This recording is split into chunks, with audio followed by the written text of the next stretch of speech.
The scene of Bangladesh is beautiful. The scene of Bangladesh is beautiful. বাংলাদেশের দৃশ্য সুন্দর। Dear viewers, আমি যে বাক্যটি বললাম এই বাক্যটি আমি ভুল বলেছি। তাহলে এই বাক্যটির কারেকশন হবে the scenery of Bangladesh is beautiful. Dear viewers, scene শব্দটির অর্থ দৃশ্য, সিনারি শব্দটির অর্থ দৃশ্য।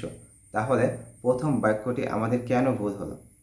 হ্যাঁ ডিয়ার লার্নার্স, এই বিষয়গুলো জানতে তোমাকে থাকতে হবে আমার সাথে এই ভিডিওর শুরু থেকে শেষ পর্যন্ত পুরোটা সময় জুড়ে। So my dear learners, welcome back to Raju's learning point and this is Tarikul Islam Raju with you.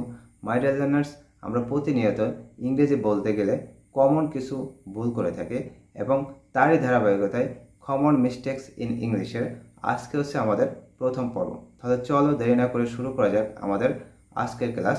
Okay my dear learners, no more wait, let's get started our class.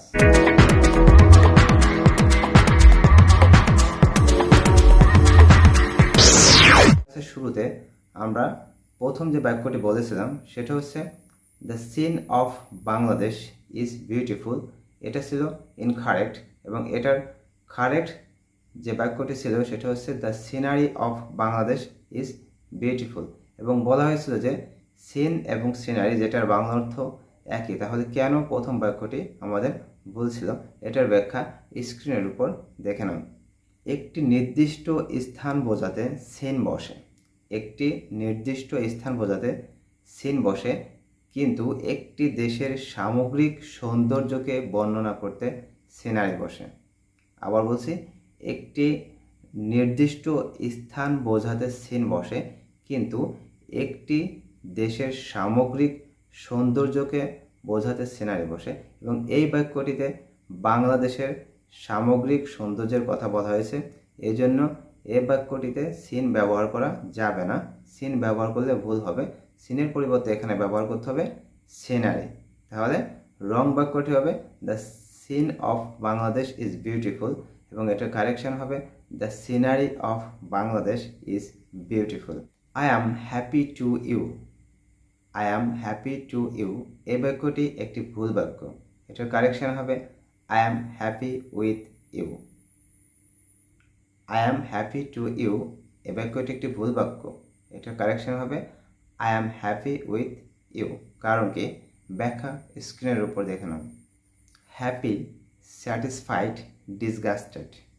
Happy, satisfied, disgusted এই শব্দগুলোর পরে প্রিপোজিশন টু না বসে with বসে। Happy, satisfied, disgusted এই শব্দগুলোর পরে preposition two না বসে with বসে। এ কারণে টু দিলে আমাদের বাক্যটি ভুল হবে।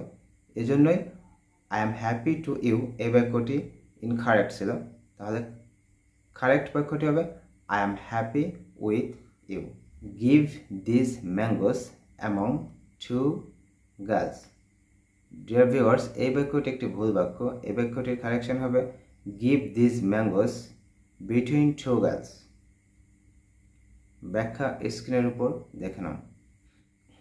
ডিয়ার ভিউয়ার্স, দুইয়ের মধ্যে বোঝাতে বিটুইন বসে এবং অনেকের মধ্যে বোঝাতে প্রিপোজিশন অ্যামং বসে। আবার বলছি, দুইয়ের মধ্যে বোঝাতে প্রিপোজিশন বিটুইন বসে এবং অনেকের মধ্যে বোঝাতে প্রিপোজিশন অ্যামং বসে।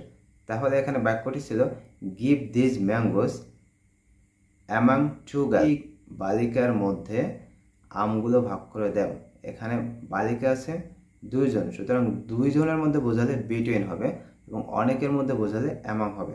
এই কারণে যেহেতু এখানে দুইজনের মধ্যে বোঝাচ্ছে, অ্যামাং দিলে আমাদের বাক্যটি ভুল হবে। কি দিতে হবে? বিটুইন। যে give this mangoes between two girls. He has good customs. তার ভালো অভ্যাস বা তার ভালো প্রথা আছে। হি হ্যাজ গুড কাস্টমস, তার ভালো অভ্যাস বা ভালো প্রথা আছে। ডিয়ার ভিউয়ার্স, এটি একটি ভুল বাক্য এবং এটার কারেকশন হবে হি has good habits. He has good habits. Dear viewers, customs মানেও প্রথা বা অভ্যাস, হ্যাবিটস মানেও প্রথা বা অভ্যাস। তাহলে কেন আমাদের প্রথম বাক্যটা ভুল হলো? ব্যাখ্যা স্ক্রিনের উপর দেখে নাও। কাস্টমস শব্দটি কোনো জাতির অভ্যাস বা প্রথাকে বোঝায়। কাস্টমস শব্দটি কোনো জাতির অভ্যাস বা প্রথাকে বোঝায়, কিন্তু হ্যাবিটস শব্দটি কোনো ব্যক্তির অভ্যাস বা প্রথাকে বোঝায়। তাহলে আমাদের প্রথম যে বাক্যটা আমরা ভুল বলেছিলাম সেটি ছিল হি হ্যাজ গুড কাস্টমস। এখানে একজন ব্যক্তিকে বোঝাচ্ছে, এজন্য কাস্টমস দিলে আমাদের বাক্যটি ভুল হবে। তাহলে এখানে দিতে হবে কি হি has good habits. Okay my dear learners, common mistakes in ইংলিশের আজকের পর্বে আমাদের এই বিষয়গুলি ছিল। তাহলে তোমাদের সাথে দেখা হবে পরবর্তী পর্বে। ততক্ষণ পর্যন্ত ভালো থাকো, সুস্থ থাকো। আল্লাহ হাফেজ।